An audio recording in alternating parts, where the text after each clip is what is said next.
é uma música maravilhosa, né? E ela, cada vez que eu ouço de novo, eu fico tocado com ela. Do ponto de vista do nosso argumento, essa aula agora ela percorre 2 décadas, a década de 70 e a de 80. Essa canção foi composta bem no meio desse período, em 1980, para o disco Vida, do Chico Buarque, e é a trilha sonora do filme Bye Bye Brasil, do Cacá Diegues, feita naquele ano, ou em 79 ou 80. E a música ela trata exatamente do assunto, que é esse assunto agora, que é o Brasil grande, da época do milagre, e todas as transformações que vão se dando, puseram uma usina no mar, né? Esse eu que canta é alguém que foi atraído por ofertas de emprego no norte e no nordeste do país, e que se torna um errante que vai mudando de lugar e que vai mandando notícias para a família, que tem uma espécie de inversão do movimento da migração do Nordeste para o Sudeste. Nesse caso, é alguém que não sabemos de onde, mas que encontra bauxita, que vai para o Pará, para o Maranhão, que está se deslocando, que está na região da Amazônia, né, que está buscando essas ofertas de emprego, que são as frentes de exploração. A gente pensa em Serra Pelada, pensa na construção da Transamazônica, essas frentes de exploração do país despovoado, justamente continuando um movimento que foi iniciado com Brasília, no período da ditadura militar e sob o impulso de um milagre econômico, de um tecnocratismo, né, nacionalista, que naquele momento conflitava e convivia com a entrada maciça também de signos da cultura internacional. De certa maneira, aquilo que o tropicalismo quis que acontecesse, estava acontecendo. Então, na canção tem o chefe dos Paritintins vidrou na minha calça ali, né? O outro gosta dos Bee Gees, ele fala night and day, fala ok, né? Várias palavras em inglês. O próprio título da música é Bye Bye Brasil. Então, notícias de um lugar abafado, que está a 42 graus, o sol nunca mais vai se pôr, né? São sinais desse país em transformação permanente, que tem o índio, tem a americanização, tem o japonês atrás de mim, e tem um profundo sentimento de uma nação por dentro, né? E eu acho que um verso muito forte dentre todos, é um verso singelo, na verdade, mas forte como significado em relação ao que eu estou querendo dizer, é que no meio disso tudo, uma hora ele diz: aquela aquarela mudou, né? E é a aquarela do Brasil, é justamente aquela imagem idealizada de um Brasil, de novo, aquele dos anos 40 e 50, que agora realmente não existe mais, né? Se a aula hoje, primeira, era o processo de transição, nos anos 70 e anos 80 é o extermínio final em direção a um Brasil grande da ditadura, uma abertura para um outro universo de choques culturais e de misturas e de interiorização ao mesmo tempo, que essa música retrata de uma maneira fortíssima e melancólica, né? E essa melancolia nos contagia também, até porque o assunto arquitetônico já da aula de hoje, vocês vão ver, ele é declínio, né, em grande medida. Quer dizer, a gente o apogeu já foi atingido e agora tem um momento de desagregação nacional, ao mesmo tempo que ainda tem muita coisa forte, mas do ponto de vista do impacto que chegou a ter, é uma diluição. Estamos ainda, isso estou um pouco para trás, né? Se o nosso marco aqui era 72, por que 72? Já veremos. Mas, naquele momento, próximo então às obras radicais do Artigas que eu mostrei, o Zezinho Magalhães foi uma tentativa de fazer um trabalho de grande escala de habitação social, com uma perspectiva de pré-fabricação, que acabou não acontecendo, mas seria uma resposta dentro do sistema, né? Por paradoxal que fosse, e era muito paradoxal, mas trabalhar para a própria ditadura era necessário, de alguma medida, dentro de uma ideia de que programas sociais, grande escala, transformação do país, nesse contexto.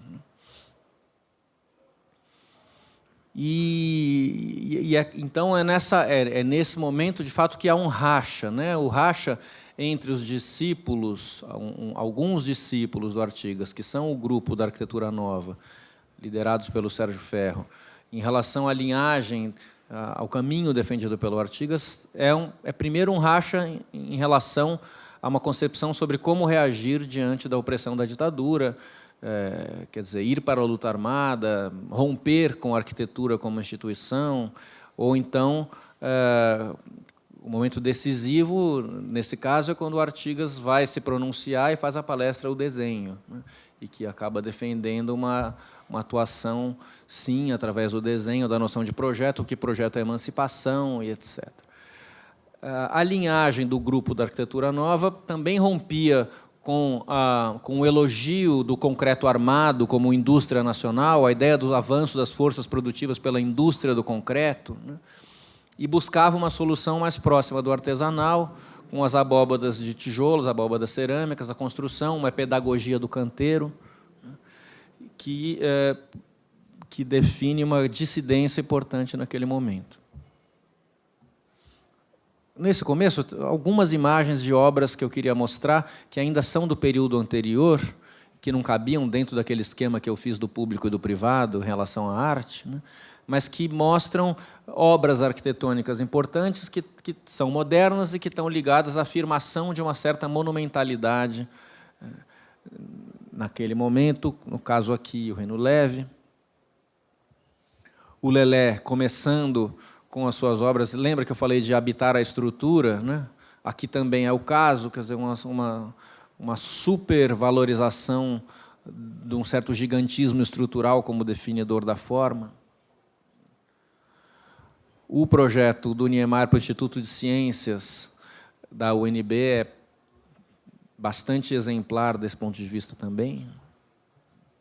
Mas, agora sim, 72, né? O momento em que tem essa demarcação cronológica nossa aqui. 72 é o ano normalmente tomado, admitido como marco do pós-modernismo no mundo, por uma série de fatores. Um deles é a publicação do grande manifesto pós-moderno, Learning from Las Vegas, que não é o caso de entrar muito aqui, mas que demarca um ponto muito polêmico em relação à arquitetura moderna, na visão de cidade, defende um vernáculo comercial, que no caso americano é consumista, é populista, é uma defesa pós-moderna chamada de populista porque fala em nome de um gosto popular. Mas está exaltando o mundo dos neons, o mundo da artificialidade, da paisagem de consumo. Exatamente no mesmo momento em que se dá a primeira grande crise do capitalismo, né, o choque do petróleo de 73, que é a data que o Hobsbawm adota. O Hobsbawm termina a era do ouro do capitalismo em 73 por causa da crise do petróleo. O Charles Jenkins fala que o pós-modernismo começou em 72 por causa da demolição do conjunto habitacional de Pruitt-Igoe. O Charles Jenkins, que é um historiador da arquitetura, toma esse fato. E o livro dele, da linguagem clássica da arquitetura pós-moderna, começa com essa frase: o movimento moderno morreu no dia 15 de julho de 1972, às 3h32 da tarde, com essa demolição. O fato é que, se a gente colocar essas três coisas em paralelo, temos uma conjugação muito importante entre fatos de diversas naturezas. Uma crise econômica do mundo, um manifesto que está olhando para uma cidade comercial americana e tirando dali uma série de lições, e a demolição de um grande conjunto habitacional moderno que está se considerando como ritual funerário do movimento moderno. Então, para marcar, né, é um momento em que no mundo coisas estão mudando rapidamente de paradigma, ainda que no Brasil, na nossa arquitetura, nós estivéssemos, e aqui o exemplo mais importante disso é o Zezinho Magalhães, quer dizer, uma construção nos moldes clássicos da concepção modernista de arquitetura e de urbanismo, sendo feita pelos melhores arquitetos nossos naquele momento, mas digamos, bastante distinto dessas rupturas que estavam logo, mais ou menos naquele período, acontecendo no hemisfério norte. Esse é um outro símbolo importante dessa passagem, o incêndio da geodésica do Buckminster Fuller, que também é claro que não se deve a nenhuma razão arquitetônica ao incêndio, mas como imagem se torna alguma coisa muito forte da ideia de que aquela utopia de pureza técnica falhou. Muitos artistas, nesse período, tratam dessa questão. O conceito de entropia, para o Robert Smithson, incide nesse ponto. A entropia é uma espécie de força caótica da natureza que tende a se sobrepor sobre a racionalidade da construção humana, que é a arquitetura. Então, nesse embate entre natureza e cultura, vence a natureza porque ela, atuando por uma força entrópica, ela acaba sempre minando a tentativa racional, geometrizante, de erguer um mundo que, no fundo, não se sustenta. É a ideia que dá a base para o Mata Clark, que parte do Smithson, e que se formou arquiteto e que definiu o caminho da sua obra como artista como um ataque frontal à arquitetura como instituição e às obras de arquitetura fisicamente. Como contextualização histórica, no meio desse período, próximo ao nosso Bye Bye Brasil, acontece a Revolução Iraniana, que é um capítulo fundamental dessa época, que define um passo importantíssimo de regressão fundamentalista, onde, justamente por uma série de razões, dentro do tabuleiro da Guerra Fria, países nessas regiões começam a fazer revoluções religiosas, substituir estados laicos por estados religiosos e alimentar um fundamentalismo que foi crucial e é para o nosso mundo de hoje.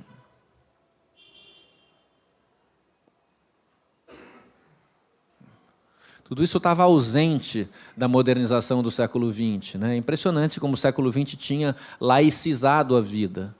Em geral, a ideia de modernidade, os estados modernos, estados como se consolidaram, o Ataturk na Turquia, por exemplo, tantos outros. E a partir desse momento começa esse processo a reverter.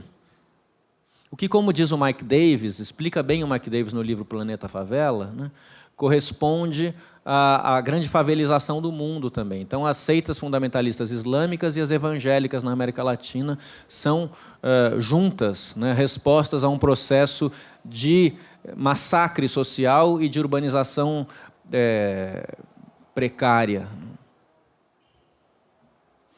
Esses dois são considerados Adão e Eva do neoliberalismo. E justamente nesse momento. E aí, voltando ao Hobsbawm, se em 73 termina a Era de Ouro do capitalismo, começa uma outra era que ele chama de Era do Desmoronamento, que vai, segundo Hobsbawm, até 91, com o fim da União Soviética. Poderia ir até 89 com a queda do Muro de Berlim. Eu preferia adotar 89 para nós aqui. Mas é essa mesma ideia. Bom, e se o choque do petróleo em 73 nos traz para um mundo em crise, um mundo onde aquela ilusão de desenvolvimento permanente das 2 décadas e meia de Era do Ouro entraram em colapso, portanto o Fordismo entrou em colapso como sistema produtivo, isso o David Harvey e o Jameson explicam bem.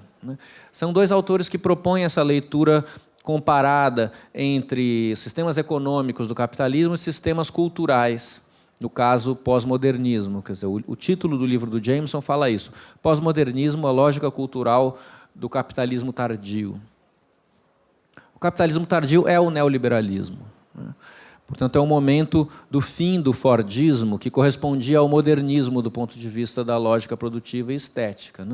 É fácil entender que o modernismo, com suas propostas de standardização e de abstração, correspondia a um momento fordista, enquanto que, no pós-modernismo, ao contrário, se dá por uma lógica muito mais como aquilo que o Harvey chama de acumulação flexível, que é a produção dentro de nichos de mercado, mercados de luxo, sobretudo. Então, produções especializadas, o abandono da ideia de você construir com componentes pré-fabricados, peças de catálogo industrial que já existem, e você mandar fabricar peças especiais para fazer obras que cada uma é uma obra em si, como uma espécie de joia. E o Reagan e a Margaret Thatcher são as figuras que justamente atuaram nessa transformação.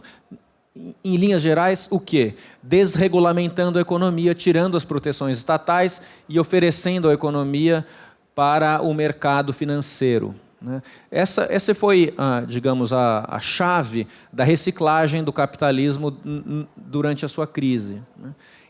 Diante a um novo capitalismo, na direção de um novo capitalismo, que é esse tardio ou neoliberal.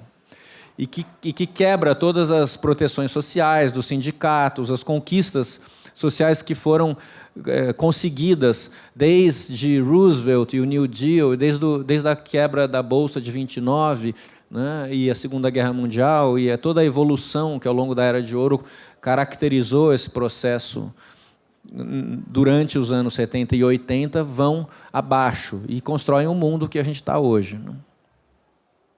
No caso brasileiro, o Delfim Neto é uma espécie de correspondente àquelas duas figuras no momento do chamado milagre. E é muito importante também considerar, nesse período, uma série de outras transformações técnicas e tecnológicas na vida, né? A transmissão de sinais via satélite para a televisão, por exemplo, ou a invenção do microchip que passa a poder... faltou um A ali, né? Fabricação do circuito integrado que passa a proporcionar a existência do computador doméstico. No campo da arte internacional surgem uma série de artistas, como a Cindy Sherman, que estão ligados... O Jeff Koons é outro, né?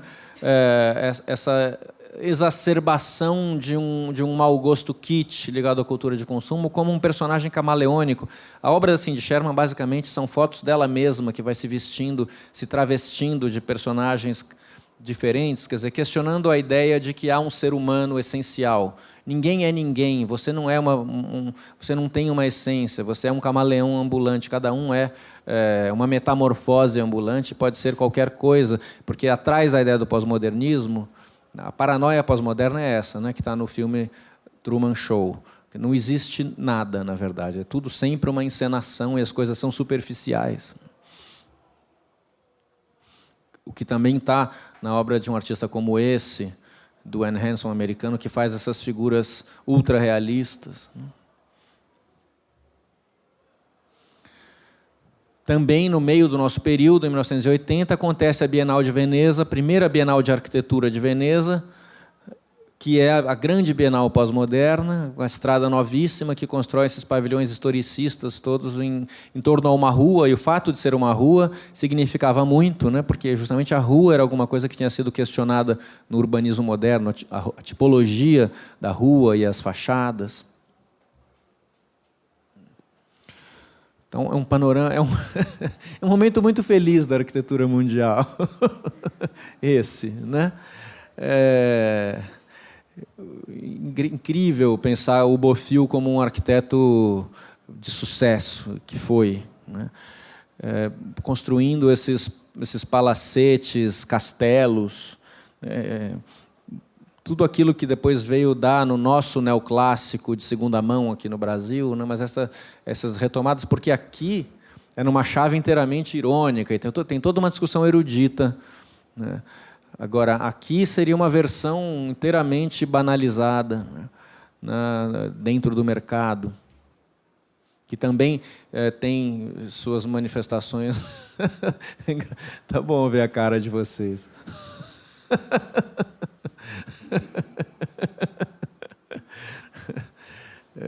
Nas suas mais diferentes manifestações pelo mundo, seja na periferia de Barcelona ou em Oregon.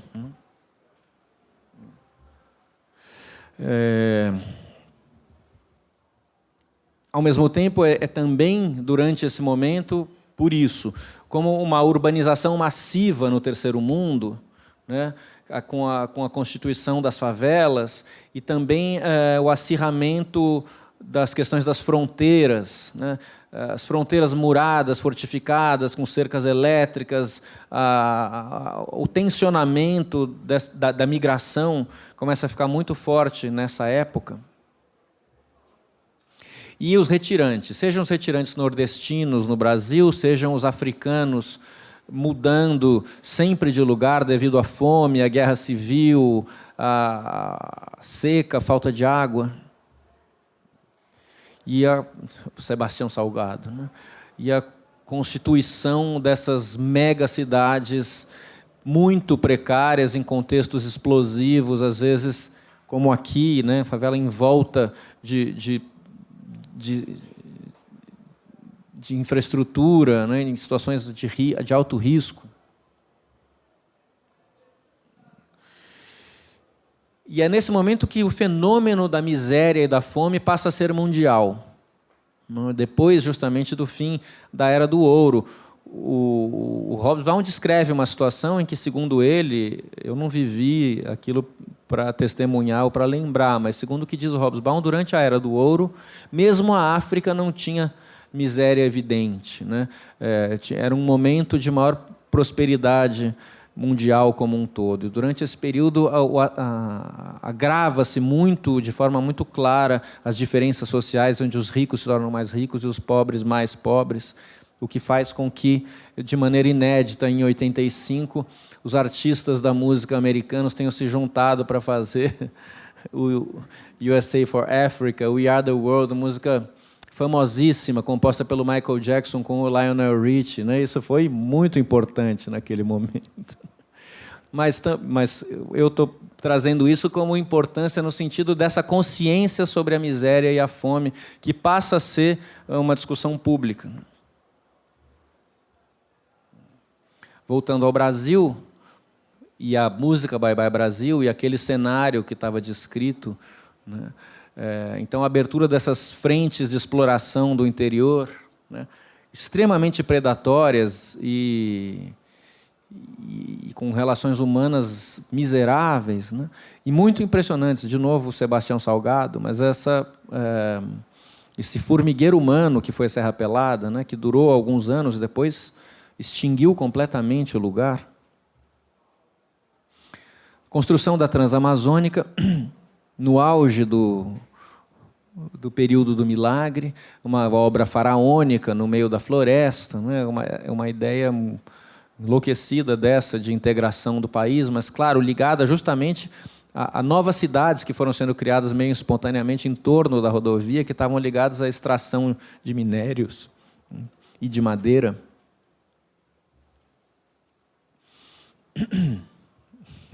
Lembra dessa imagem de 9 anos atrás?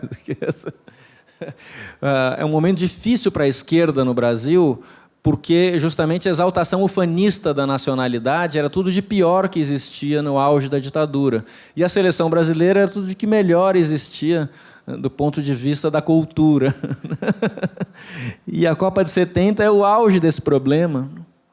Muita gente, durante o momento terrível da luta armada, né, defendia a ideia de que não se devia torcer para a seleção brasileira na Copa, mas ninguém aguentava, acabava torcendo. O filme Pra Frente Brasil trata disso, né? Um cara que é levado e vai ser torturado exatamente durante os jogos da Copa, que são um cenário, pano de fundo dessa história.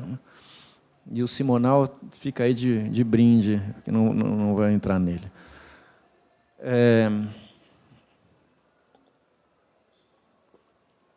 Não deu para falar do Sérgio Bernardes até agora.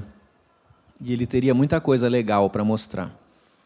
Mas o Sérgio, que foi um grande arquiteto carioca, com obras muito importantes e obras também não construídas delirantes, né? Nesse momento, Niemeyer no exílio, autoexílio, né? Artigas e Paulo passando por toda aquela situação, quer dizer, muitos dos arquitetos brasileiros de esquerda, quer dizer, a questão da esquerda foi muito forte dentro do campo da arquitetura naquele momento. O Sérgio Bernardes é um sujeito mais ou menos não ideológico, né? E que enxergava, dentro da ditadura, possibilidades de atuação, não sem razão. Esse enxergar dele fazia muito sentido, porque, no fundo, muito do que o Partido Comunista Brasileiro defendia, e o Artigas também, por exemplo, era um raciocínio desenvolvimentista através da indústria, do avanço das forças produtivas nacional e da técnica, né, que, no fundo, a ditadura pôs em prática. Então, tinha aí uma situação muito complexa, na verdade, que era uma enorme incompatibilidade ideológica, mas uma aproximação por uma concepção de construção do país, de certa maneira, né? Obras de engenharia, por exemplo, a construção das novas cidades, Ilha Solteira, né? Ligadas a usinas, etc. A ditadura fez essas obras, e a nossa arquitetura e a nossa engenharia dava o suporte de inteligência a isso, né? Então, o Sérgio Bernardes, não vendo o grande problema na questão ideológica, achou, num certo momento, que poderia ser, sim, o arquiteto brasileiro daquele momento, do Estado. E se prestou a fazer algumas obras, a mais polêmica essa, o Mastro da Bandeira Nacional na Praça dos Três Poderes. Bom, que foi uma obra terrível, né? Vocês podem imaginar o quanto ele foi crucificado no meio da arquitetura, com razão, porque era uma intervenção numa obra patrimônio, a Praça dos Três Poderes, intervenção para pôr o quê? O símbolo nacionalista monumental, que, inclusive, atrapalha muito quando a gente olha da torre de televisão, as duas torres do Congresso Nacional, aí tem aquele mastro, meio assim, né, coincidindo, né, mais ou menos, aquilo... Então, mas o Sérgio Bernardes, mas a estrutura metálica é bonita, né? O pensamento em si tem suas virtudes, mas eu quis mostrar isso para colocar a discussão do problema ideológico naquele momento e a relação dúbia que tem entre arquitetos e ditadura. Como eu estava dizendo. Então, é nesse período que se fazem grandes obras de infraestrutura, né, nacional, as usinas hidrelétricas, aqui Itaipu, usina nuclear polêmica, né, mas que construída dentro desse mesmo raciocínio, em Angra. Ponte Rio-Niterói, né, uma das grandes obras também faraônicas desse período e sinistras. Há quem diga que dentro do oco das estruturas da ponte estão os corpos dos guerrilheiros que desapareceram, né? Quer dizer, ninguém sabe se isso é verdade ou não, mas tem uma associação aí sinistra em relação a essa obra naquele momento. Que temos em São Paulo como grande símbolo o Minhocão. O prefeito Paulo Maluf, naquele momento, também de uma concepção engenheirística do desenvolvimento, que o desenvolvimento é trânsito, né, e é mobilidade automobilística. Durante esse período, então, se constroem, eu não consegui imagem boa de Ilha Solteira, mas tem aqui a cidade do Guedes, Caraíba, na Bahia, que é feito para alumínio, né? Vocês lembram? Oi? É para uma dessas mineradoras. O projeto do Paulo Mendes da Rocha para a cidade do Tietê, num momento que também, eu não sei se era prefeito, era governador, o Maluf, pensou em mudar a capital do Estado naquele momento, e aí o Paulo faz essa proposta, que seria, então, uma cidade porto fluvial, uma cidade, um fato político que poderia desencadear um desenvolvimento do transporte fluvial, uma integração do território do hinterland, do interior do continente, através do rio. E tudo isso é um momento de raciocínio na grande escala, né? Ainda que muito pouco tenha sido construído, o que foi construído são as obras de engenharia, as usinas hidrelétricas, as pontes, etc. Mas um momento de formação de um pensamento. De novo, o Sérgio Bernardes é uma figura muito importante nesse caso, ainda que delirante. O Sérgio era um homem muito rico, né, de uma família da nobreza carioca. Ele fez como a casa da Lota Macedo Soares e a casa de muita gente da elite do Rio de Janeiro desde os anos 50. Era uma espécie de rival do Niemeyer, naquele momento, um rival no bom sentido, eles se sacaneavam um ao outro, eram amigos, mas eram como que dois vetores da arquitetura moderna no Rio naquele momento. Acontece que o Sérgio Bernardes vai, ao longo da carreira, entrando cada vez mais num delírio de grandioso, né?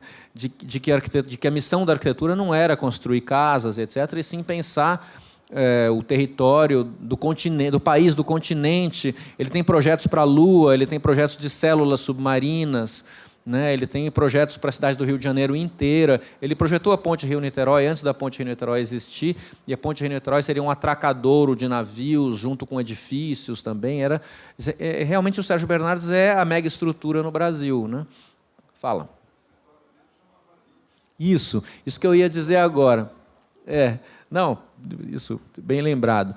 Que é o seguinte, à medida que ele foi entrando nessa viagem, digamos assim, ele criou dentro do escritório dele um outro escritório paralelo chamado LIC, Laboratório de Investigações Conceituais, que era um escritório inteiramente destinado a projetos não encomendados, quer dizer, projetos cuja demanda era dele mesmo.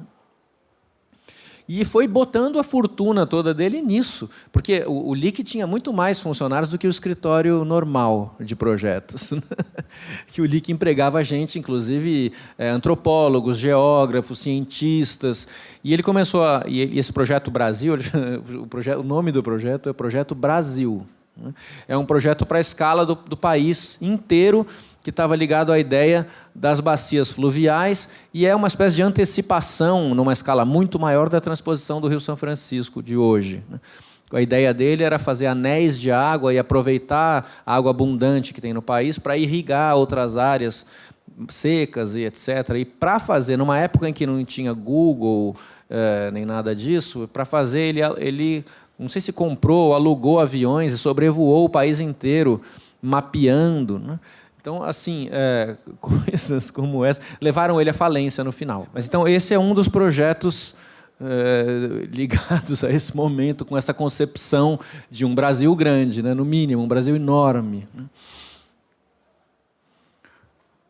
Ao mesmo tempo, a construção dos nossos sistemas de infraestrutura de mobilidade importantíssimos, o metrô de São Paulo. Eu pus aqui a estação do Fragelle, que é a mais bonita de todas, para representar isso, né?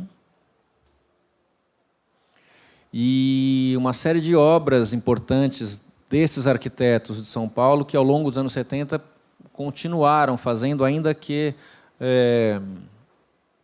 num momento de certa penúria, né, com pouca encomenda, mas algumas obras de destaque, escolas, no caso aqui do Paulo, a rodoviária de Jaú, imagem péssima, me desculpem, poderia conseguir outras melhores, mas vocês conhecem, né?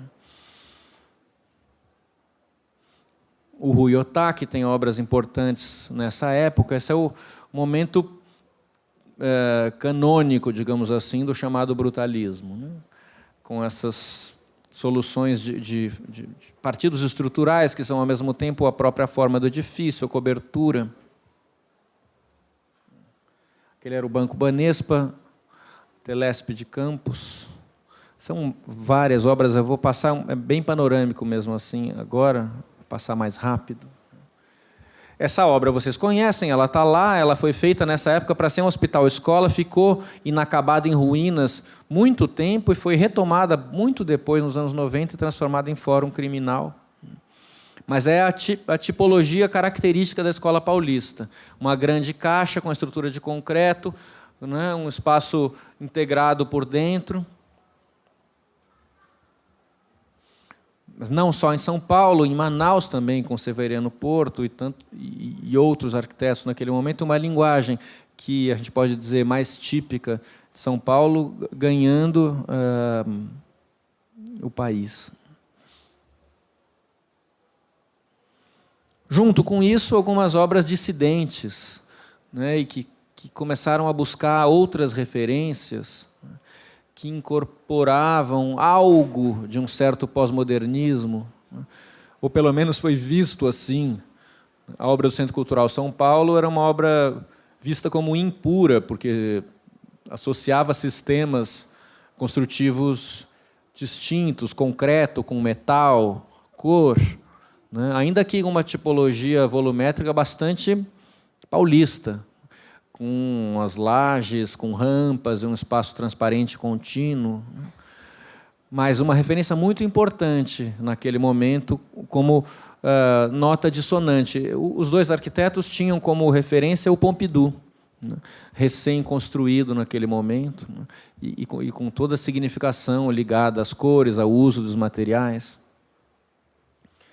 E é muito interessante que sejam essas duas obras contemporâneas, o Centro Cultural São Paulo e o Sesc Pompeia, contemporâneas do ponto de vista do projeto e da construção, e que vem a ser inaugurada exatamente em 82, num momento de passagem, no caso brasileiro, marcando o fim da ditadura militar e o momento já de redemocratização, sendo dois edifícios que hoje são tão importantes na cidade de São Paulo. O Centro Cultural São Paulo e o Sesc Pompeia, dois exemplos de edifícios muito bem-sucedidos do ponto de vista do uso cotidiano. É o período do Niemeyer na Europa, não só na Europa, na África, Israel, Líbano. Constrói, eu tinha dito que o protagonismo passa para a arquitetura paulista, e é verdade, mas o Niemeyer faz obras notáveis nesse período, a maioria, todas elas fora do Brasil.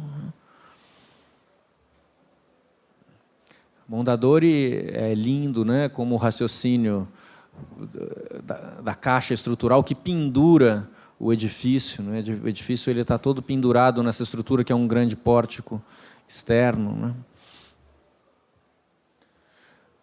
Mas em 83, com a perspectiva da iminente redemocratização do país, as coisas começam a mudar, o próprio Niemeyer volta, e ao voltar faz uma obra muito simbólica naquele momento. O Darcy Ribeiro era o secretário do Brizola, no Rio de Janeiro. Os CIEPs são um projeto de educação, de um sistema de escolas pré-fabricadas para serem feitas em grande quantidade, né? E o Niemeyer faz esse projeto, que é um projeto estranho na obra do Niemeyer, né? Porque a linguagem do Niemeyer casa mal com a ideia de pré-fabricação, né? Que justamente é um tipo de coisa que o Lelé foi quem solucionou, eu acho, né? O partido da forma livre, a ideia do traço da forma livre com a construção pré-fabricada. Ainda que não aqui. Aqui não, pelo amor de Deus. Isso é tenebroso, eu acho, né? Essa fase do Lelé é uma fase bem brutalista, típica dessa época da ideologia do Brasil grande, de um esforço estrutural absurdo. Parece que esses coitados desses carrinhos vão... Oi? Brasília amarela. Essa é mais interessante, né? Com essas unidades pré-fabricadas que são montadas e já vêm prontas, né? Aqui, mais ou menos, o primeiro hospital da rede Sara era ainda uma linguagem bastante dura do pré-fabricado, mas que foi importante para o desenvolvimento da linguagem dele, até chegar depois no Sara maduro.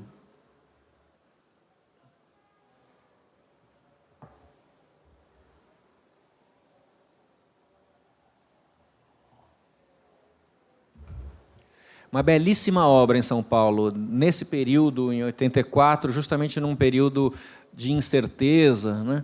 de entrada das críticas pós-modernas. Eu tentei caracterizar um descompasso até agora, né? Eu falei, em 72, o pós-modernismo entrando forte no mundo e o Brasil inteiramente fazendo essas obras como essa, né?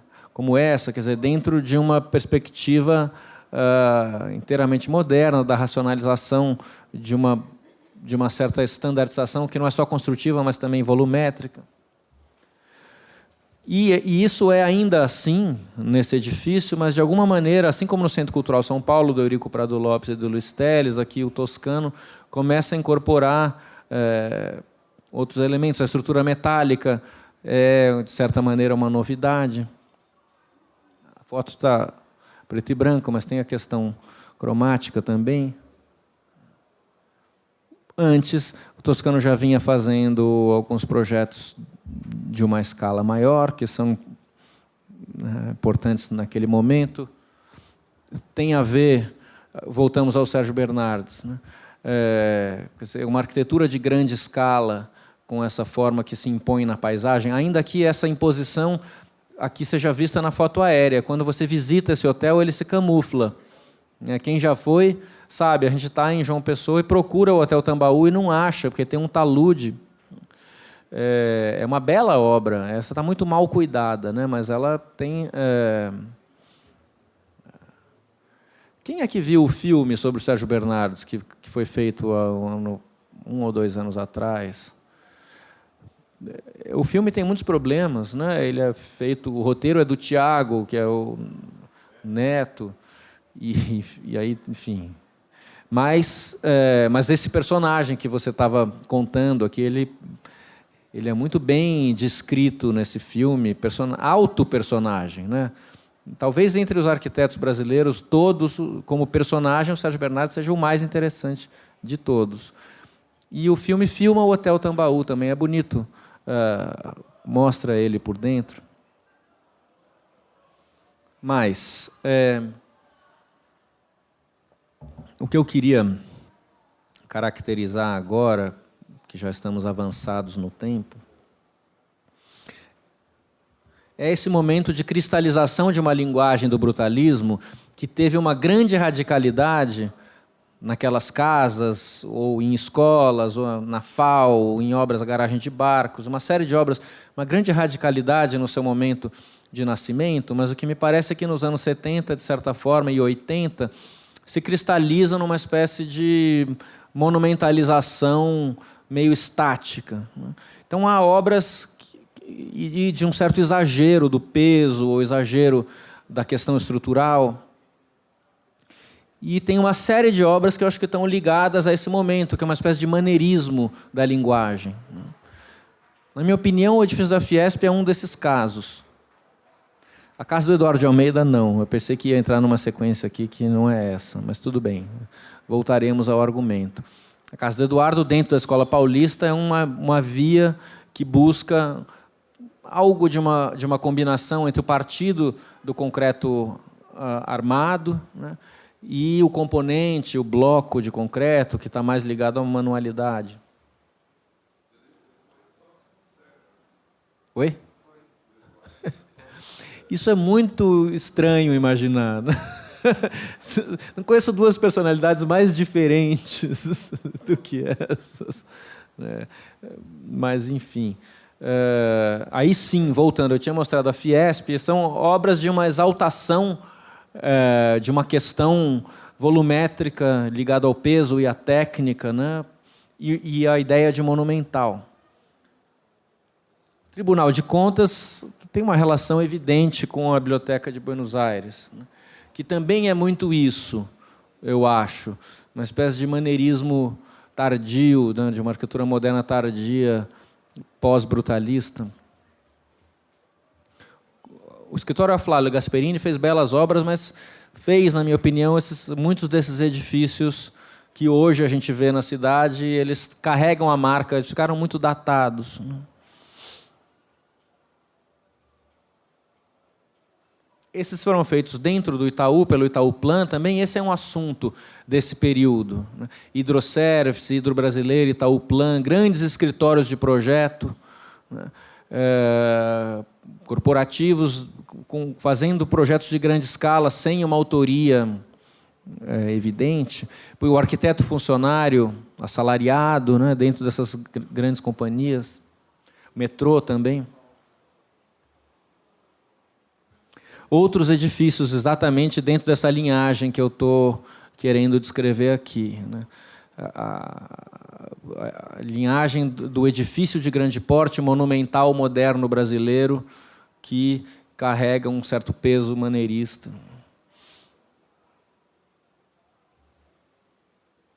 Isso é, que carrega a ideologia do Brasil grande na sua materialização. Não aqui, embora tenha relação com isso, né? Eu acho uma beleza esse prédio do Pedro Paulo, que está ali perto da Faria Lima, mas ele tem essa questão, um pouco como a casa-ponte do Artigas, de você usufruir a estrutura, né, e tornar a estrutura a coisa mais nítida e evidente na definição da forma, traz para a fachada a própria grelha estrutural. Meados dos anos 80, não lembrava desse prédio? Pois é, e são alguns poucos que, em meados dos anos 80, começaram a entrar com um efeito muito polêmico, né? Justamente o tal do pós-modernismo europeu ou americano, chegando no Brasil em alguns edifícios através de um mercado, no caso aqui o Terra Brasilis, na Berrini. A construção da Berrini como um novo vetor imobiliário, com uma outra cara na cidade. Mas no mesmo ano, na Avenida Paulista, o Citibank do Gasperini, que também foi uma obra muito polêmica naquele momento. Hoje em dia a gente passa na Paulista e nem nota o Citibank, né? Dá até pena dele lá, pequenininho, coitadinho, mas nos anos 80 ele era aberrante, né? Aquele mármore meio rosa, um vidro azul, aquela modulação meio furada, uma espécie de citação historicista.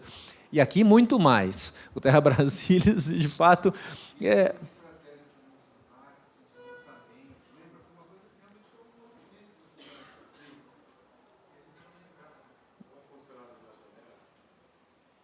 já incorporava o ar-condicionado na janela como presença. A gente pega os desenhos, o Gianfranco Vanucci me deu um livro só do Terra Brasilis. Os desenhos, se tivesse tempo eu teria escaneado para mostrar aqui, são muito interessantes, parecem os desenhos do Aldo Rossi, eles estavam tentando, né, aquela linguagem, usando as cores, inclusive, né,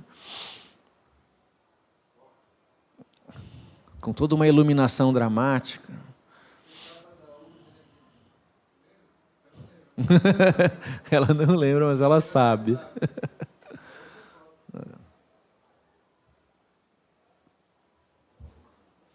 Elio Maia. E o Elio Maia, em Minas Gerais, sendo o principal expoente, como arquiteto, como carreira, né, como sequência, sim, de obras afirmativamente pós-modernas, defendendo conscientemente uma abertura da arquitetura brasileira para o léxico pós-moderno, um ambiente aqui muito fechado, muito dogmático.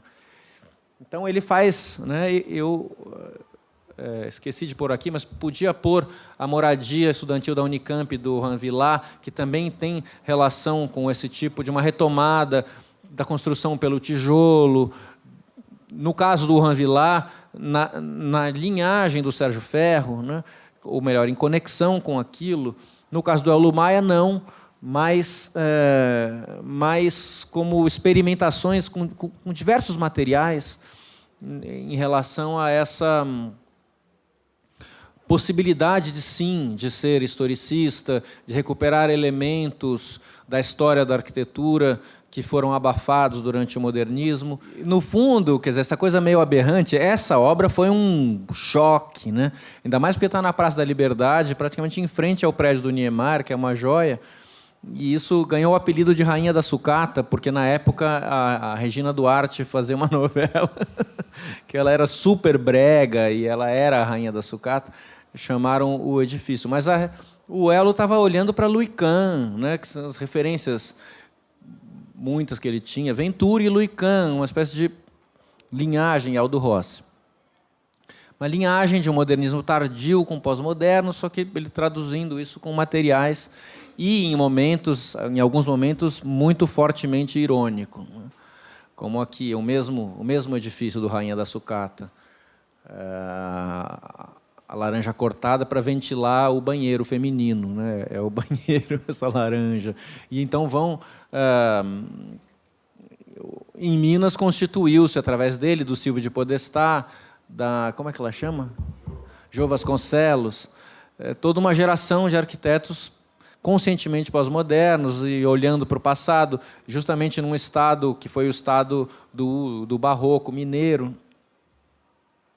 E em São Paulo, ainda antes do Rui Otaki, porque o Rui Otaki nessa época ainda estava né? Quer dizer, para aparecer o Unique e o Tomiotaki, tudo isso teria que ser numa aula seguinte. Mas o Eduardo Longo, de forma meio isolada, esse também um dandy, um outsider, playboy, né? E muito interessante, fazendo essas obras curiosíssimas para ele mesmo, para a família dele. Ainda que a outra Casa Bola, eu não sei se é para a irmã, que é do Morumbi, a irmã não conseguiu muito morar na casa, mas a... Oi? Vazias. Não, as duas? A casa da Rua Mauri, ele mesmo estava morando até pouco tempo. Não é muito fácil morar, né? De fato. Não dá nem para pôr uma estante de livros, né? Os livros do Eduardo Longo ficam num baú.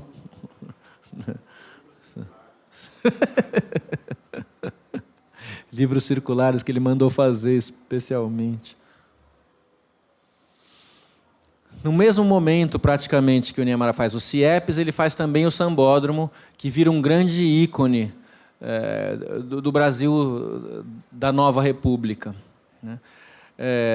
Com a exaltação popular, com as festas de rua, com o samba, um signo de liberdade, a Praça da Apoteose. E em São Paulo, o Memorial da América Latina, alguns anos depois, no governo Quércia, que aí que é um caso bastante evidente de um Niemeyer tardio, né? Eu acho, de um Niemeyer bastante maneirista, um Niemeyer que ficou reincidindo em cima de uma linguagem, já num contexto histórico onde aquilo não cabia mais.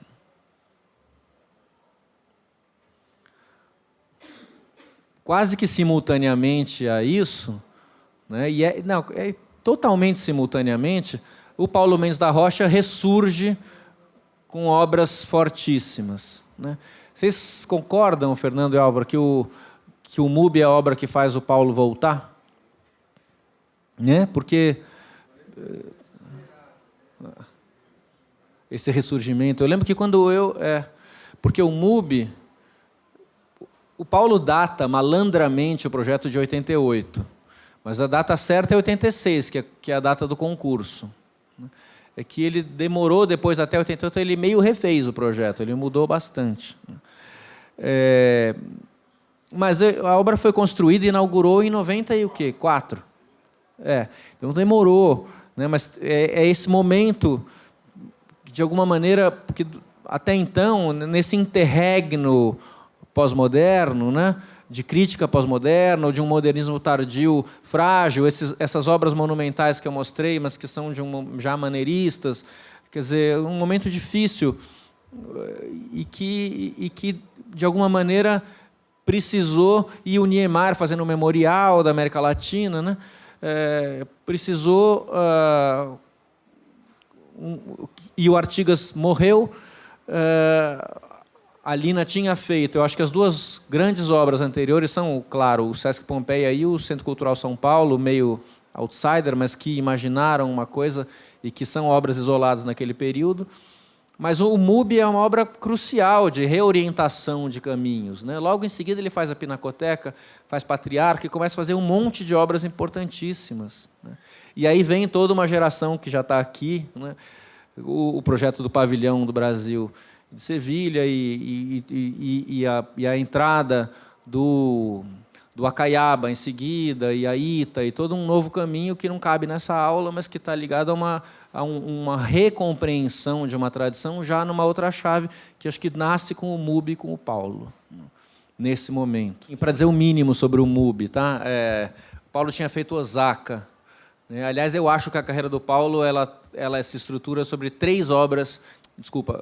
4 obras. Não, 3 obras que são obras cruciais que ele fez, construiu e como vitórias em concursos, né?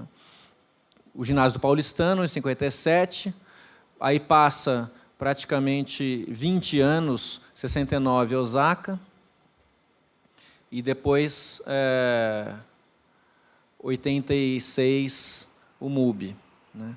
Essas 3 obras são obras são marcos na obra do Paulo. São 3 concursos que ele ganha e faz, são obras muito significativas, são obras radicais, inclusive porque questionam coisas básicas, como a relação entre programa e função, né?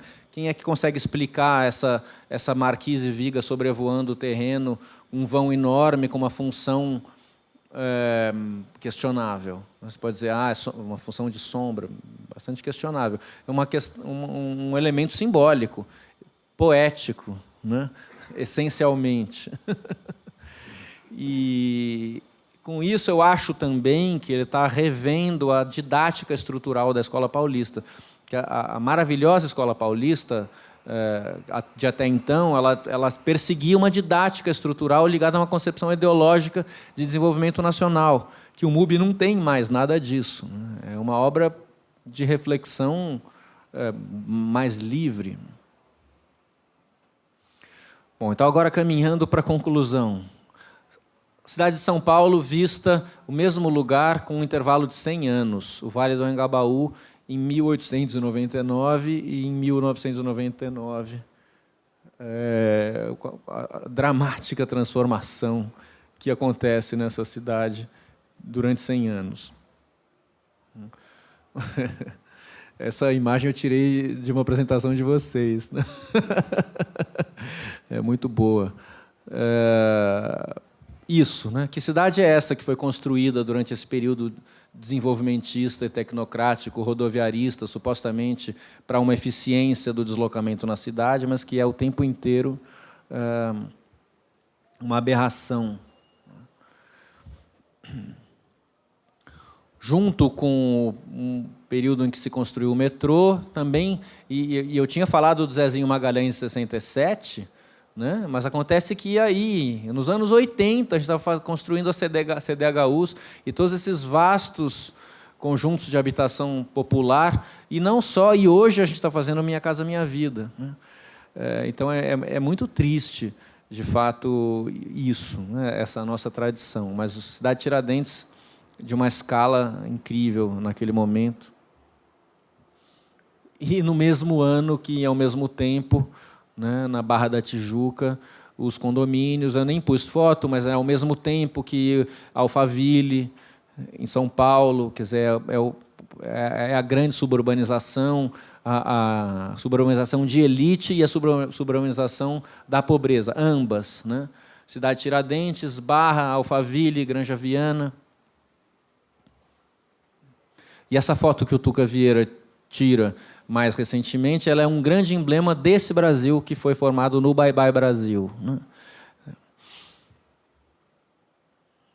Já caminhando para o fim do nosso período, o movimento de solidariedade foi um dos mais importantes naquele momento, início dos anos 80, naquele caso, como contestação da opressão dos regimes socialistas, né?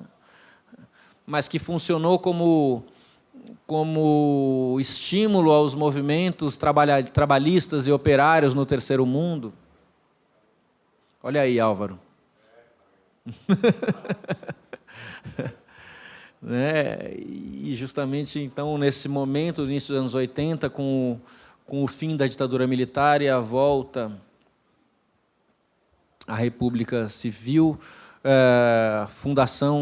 criação do Partido dos Trabalhadores, depois das greves operárias da indústria automobilística de São Bernardo, e os movimentos sociais, todos se fortalecendo nesse período, e isso aparecendo, inclusive, no futebol, maravilhosamente, com a democracia corintiana.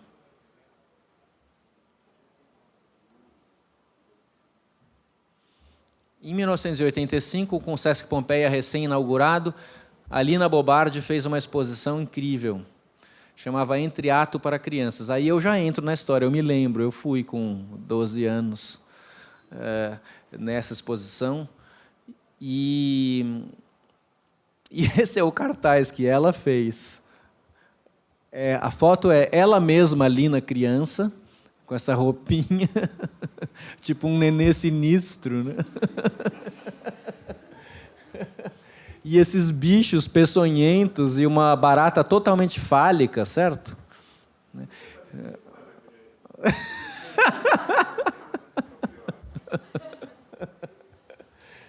e com a frase "não pise as formigas, não mate as baratas". Nessa exposição tinha um monte de maquetes de vidro ou de acrílico de prédios importantes de São Paulo, tinha inclusive o MASP, tinha vários prédios. A exposição tinha uma espécie de skyline de São Paulo de vidro, e dentro dessas maquetes um monte de bichos vivos, aranhas, baratas, formigas, que ficavam povoando aqueles prédios por dentro. Imagina, para uma criança isso era uma coisa incrível, né? O imaginário que aquilo despertava. E eu me lembro disso. Passado algum tempo, agora eu estou descrevendo do meu ponto de vista pessoal, né? Como uma criança que viu essa exposição, nunca esqueceu. E isso, alguns anos, aí já estou eu na FAO. No começo da FAO, me incorporo ao grupo da revista Caramelo, que fazia a revista. Fernando, uma dessas pessoas. E, naquele número da revista, número 4, resolveu fazer um caderno sobre a Lina. Como eu conhecia o Zé Celso, me pediram... Eu conhecia pouco, mas o meu pai conhecia o Zé Celso, eu fui lá encarregado de na casa do Zé Celso, pedir um texto sobre a Lina. Ele morava no triplex do edifício Eiffel, na Praça da República. E naquele apartamento tinha sempre um monte de gente louca e tal, e eu entrei lá e ele adorou a história, falou que não ia escrever um texto sobre a Lina, mas ele já tinha escrito e me mostrou. Naquela época a impressora era daquela tipo matricial, que ia saindo um monte de papel assim, e ele imprimiu o texto que ele tinha escrito, tinha 30 páginas. Na Caramelo cabia 2 páginas. E ele leu para mim esse texto inteiro ali naquele dia, durou horas. Isso foi uma experiência inesquecível. Porque o texto era lindo, né? E uma versão reduzida desse texto está na Caramelo 4. Quem se interessar, vai lá ler. O que ele descreve? Essa exposição, porque essa exposição acontecia em paralelo ao coma do Tancredo Neves, né? Era exatamente o momento da reabertura, da volta da nova república, que não nascia. Era o fim da ditadura militar e uma nova república que não nascia, porque o presidente ficou doente e ficou, né, 2 meses doente, e também foi morrer no dia 21 de abril, 2 meses depois do Carnaval, né? E aí, bom, mas o texto do Zé Celso é um texto feito em primeira pessoa que narra o impacto de ver essa exposição com essas baratas vivas e o que ele chama de um instinto terrível das crianças, que era despertado pelas baratas e tal, e como uma metáfora desse Brasil da ditadura todo corroído por dentro por esses bichos peçonhentos, mas que agora queriam vir para fora, né, na Nova República, e, no entanto, isso não vinha. E o texto é lindo porque ele vai narrando em paralelo o fato de que o Teatro Oficina, como ele tinha feito aquilo, demoliu o teatro, não conseguia reconstruir, etc.